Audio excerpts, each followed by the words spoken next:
passengers before they board a plane.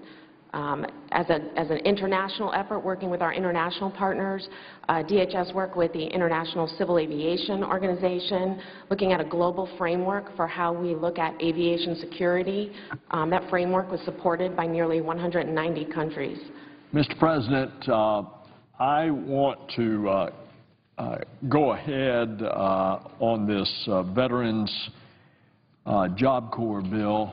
I had anticipated that I would be speaking after the chairman of the committee, Senator Murray, but I'll take the liberty of going ahead and then with her comments coming as the chairman of the committee, which would normally it be the reverse. And I thank Senator Murray for her leadership in all of these veterans issues, but particularly the issue of unemployment among veterans when they come home from the war, and especially among veterans that are age 24 and less. The unemployment figure is even higher.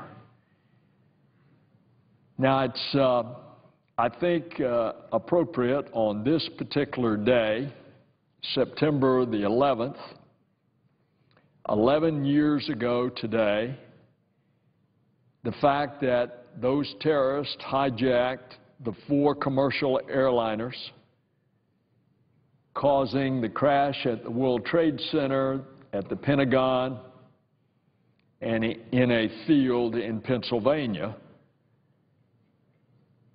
What was happening also that morning was that police officers and firefighters and emergency personnel rushed to respond, and many lost their lives in attempts to save others.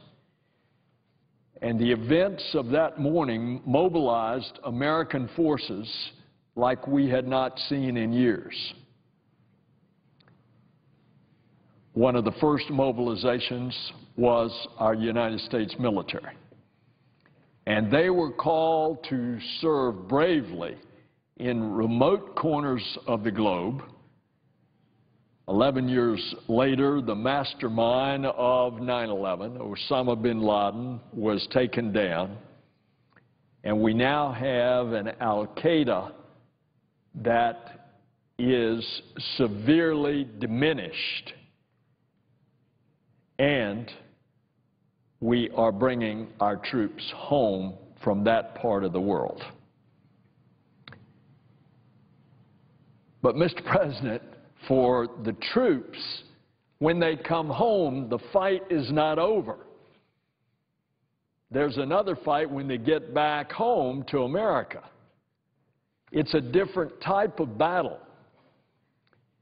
The unemployment rate among veterans returning from Iraq and Afghanistan was just under 11% in August. It's higher for those that are younger, and this problem is likely to continue to grow as we draw down in Afghanistan, just like we've already drawn down in Iraq. It's worth noting that there have been steps made in the right direction. This past summer, we passed legislation that will help veterans get federal occupational licenses when their military training matches the civilian requirements. That was a bill that I had the privilege of sponsoring. It passed the Senate unanimously. It was passed by the House overwhelmingly. It was sent down and it was signed into law. And last year, we passed a bill granting tax benefits to companies that hire wounded warriors. But we have to do more.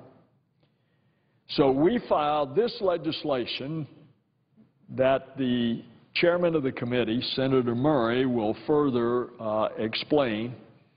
And this legislation is to create a Veterans Job Corps. It's modeled after the Civilian Conservation Corps of the 1930s. The Veterans Job Corps would put veterans back to work restoring and protecting Americans' public lands and waters.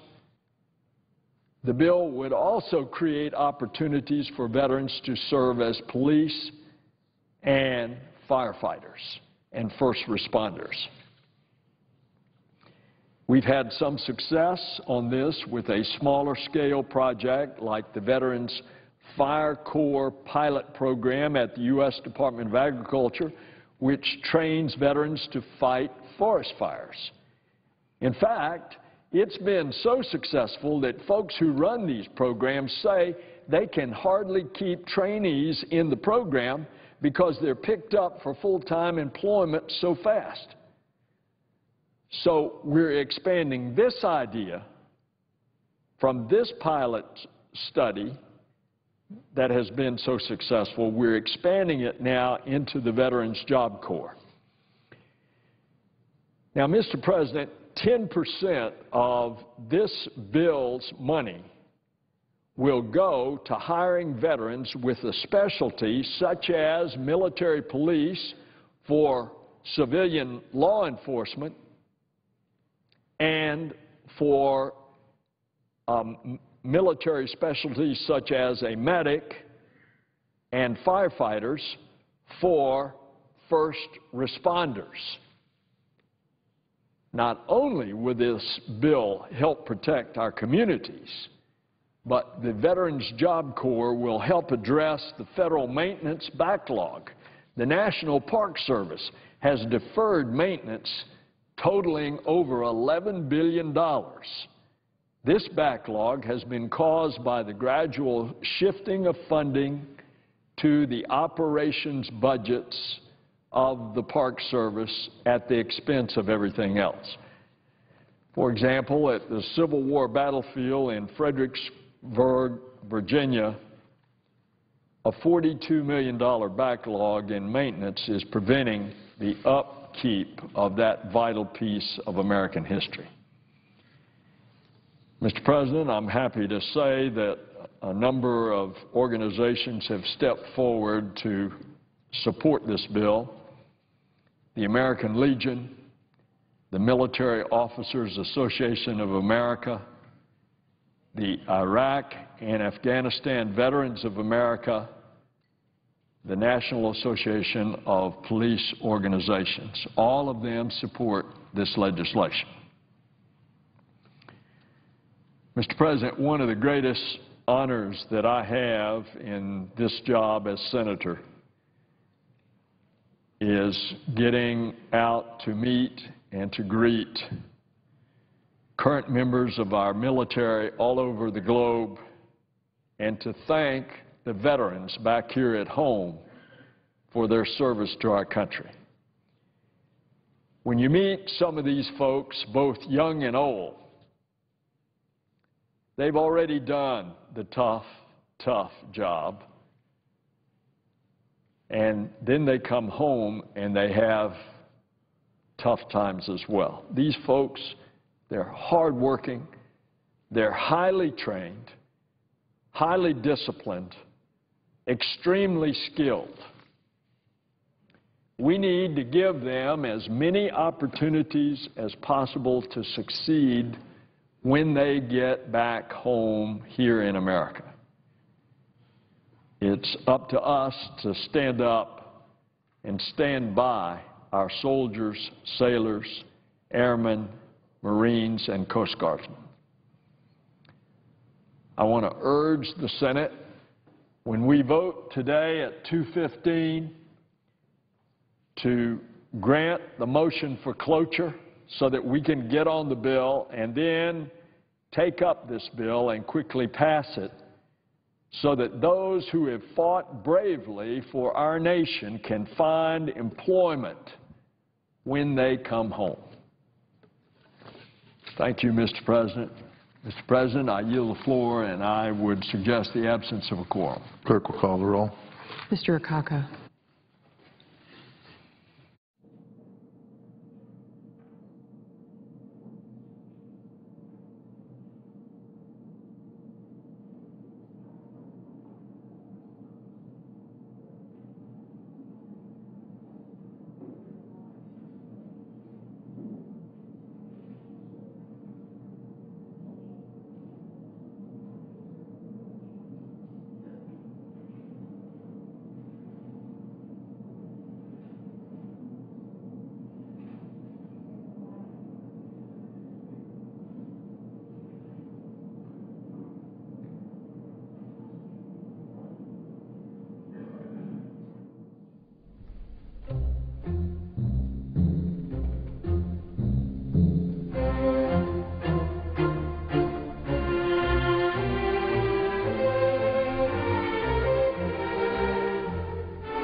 without objection.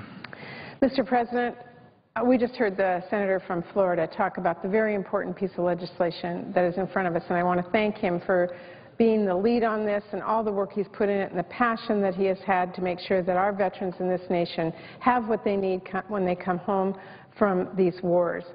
Now, last Friday, we were again reminded of the difficult employment picture our nation's veterans continue to face.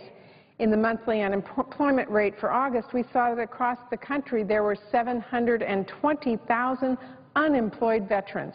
It's a number that includes over 225,000 post-9/11 veterans, many of them who have served multiple tours in Iraq and Afghanistan and have sacrificed time and again for our safety. Mr. President, this should not be the case. Our veterans have what it takes to not only go out and find work, but to excel in the workforce of the 21st century. In fact, the characteristics that our veterans have and exemplify read like the job qualifications you might find at any major company or small business, and that's because they have leadership ability, discipline, technical skills, teamwork, and the ability to perform under pressure. No question. And they have those skills because, as a country, we have invested in training them. We cannot and should not let that training or the millions of dollars we have invested in these men and women go to waste. But in far too many instances today, that is exactly what's happening. Too often, on the day our service members are discharged, we as a nation pat them on the back, thank them for their service, but we don't give them a helping hand into the job market. That has to end. And, Mr. President, this Senate has taken bipartisan action in the past to begin to change the way that our veterans do transition from the battlefield to the job market. We were able to pass the Vow to Hire's HERO Act, which I co-authored. That was signed into law last year. And importantly, that law transforms the way we provide transition training to our service members when they leave the military. And it includes a provision that today in my home state and across the country is providing thousands of dollars in tax credits to businesses to hire our vets. Now, in addition to that bill, we've also worked to build partnerships with the private sector in order to tap into the tremendous amount of goodwill that our companies have for our returning heroes. Sometimes this is as simple as working with a company to show them the easy steps that can help bring veterans on board. Things like ensuring that they are advertising their job openings with local veterans service organizations and on their local military bases, or having veterans in their own HR departments that veterans can identify with when they apply for work, or just having someone on staff that can help translate the experience of veterans into the work that that company does. You know, time and again, big companies like Amazon and Microsoft, or a lot of smaller businesses I've seen, tell me these steps make an impact. But beyond those steps, it is very clear that more needs to be done, particularly when our veterans' unemployment rates among young veterans who are ages 18 to 24 continues to hover around 20%. Action has to be taken, because 20% is 1 in 5 of our veterans who can't find a job to support their family. 1 in 5 of them that do not have an income to provide stability. 1 in 5 of them that don't have the work to provide them with the self-esteem and pride that's so critical to their transition home. Now, this is a problem that manifests itself in homelessness, in broken families, and far too often today in our veterans taking their own lives. It's a problem that neither the veterans themselves nor government alone can solve. But it is also one that we have to do everything we can to address it. And here in the Senate, that means a bipartisan, all-hands-on-deck strategy. And that is exactly what the senator from Florida is putting forward. Senator Nelson has put forward the Veterans Job Corps bill.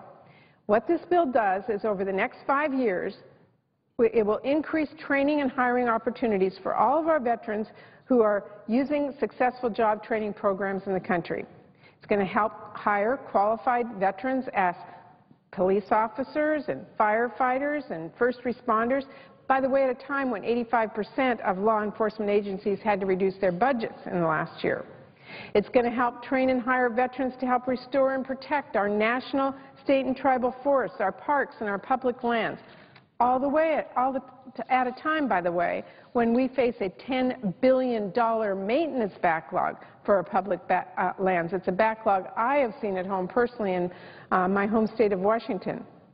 And because training and hiring our veterans has never seen and never should be an effort that divides us along partisan lines, the Veterans Job Corps takes good ideas from both sides of the aisle. In fact, our bill will provide veterans with access to the Internet and computers to help conduct job searches at one-stop centers and other locations. This is an idea championed by Senator Toomey.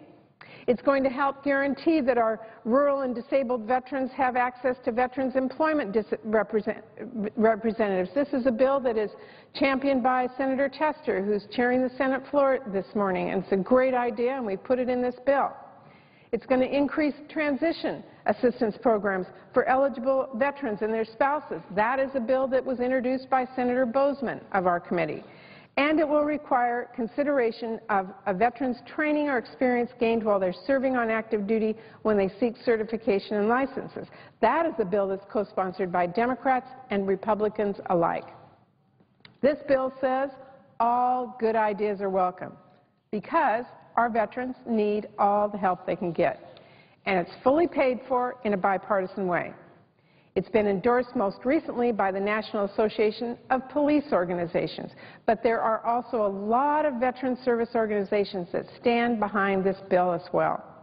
And they do so because they know that helping veterans find employment is absolutely critical to meeting many of the challenges that they face when they come home. You know, Mr. President, our veterans don't ask for a lot. Oftentimes, they come home and don't even acknowledge their own sacrifices. My own father never talked about his time fighting in World War II. In fact, I never saw his Purple Heart or knew that he had a wallet with shrapnel in it or a diary that detailed his time in combat until after he died and my family gathered to sort out his belongings. But you know, Mr. President, our veterans shouldn't have to ask. We should know to provide for them. When my father's generation came home from a war, they came home to opportunity. My father came home to a community that supported him. He came home to college and a job. It was a job that gave him pride and a job that helped him start his family, and one that, of course, ultimately led me to starting my own. That's the legacy of opportunity this Senate, in a bipartisan way, has lived up to for today's veterans. So I urge our colleagues to build on the successes we have had in passing bipartisan veterans employment legislation. Veterans returning home from across the country are watching us, and they certainly do not have time to let politics block their path to a job that will help them serve in this economy. Surely, this is a bill that is something that we can show them that we can come together on, no matter how close or far away we are from an election. Thank you, Mr. President, and I yield the floor. Mr. Vago. Thanks, Bill.